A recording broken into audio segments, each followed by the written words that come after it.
Gihatod gyud sa tugkaran sa City Hall sa Zamboanga ang usa ka truck sa bugas nga adunay usa ka libo ka sako nga tag 5 kilos ang sulod. Si Mayor City Halia Turabin Hataman ug CDRRMO ang naghatod sa bugas nga hinabang sa katawhan sa Isabela City, Basilan. Mismong si Mayor Jan Dalipe ang nagdawat sa hinabang sa Isabela City aron iapod-apod sa mga biktima sa baha nga gibana-bana ang hapit 10,000 ka mga pamilya. 46 ka mga barangay sa Zamboanga City ang apektado sa baha. Nagtinabangay sab ang mga pulis sa Ampatuan Municipal Police Station sa pagkarga sa sinakong bugas aron i-repack ug ipanghatag sa nabahaan sa lungsod.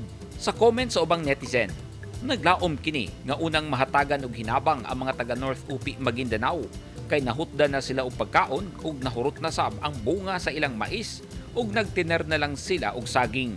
Sa Pigkawayan, Cotabato Province, dako ang pasalamat sa katawhan sa lungsod sa mga hinabang nga nangabot kanila nga gihatag sa gobyerno ug pribadong sektor. Kanunay nagpahibalo si Mayor Juanito Agustin sa katawhan nga magpabilin gyud permi sa luwas nga lugar samtang naghulat sa ubang hinabang. Sumala ni Fatima Usman pinaagi sa iyang comment, naglaom sab kini nga mahatagan sila og hinabang kay nabahaan sab sila pero wala sila maghikling.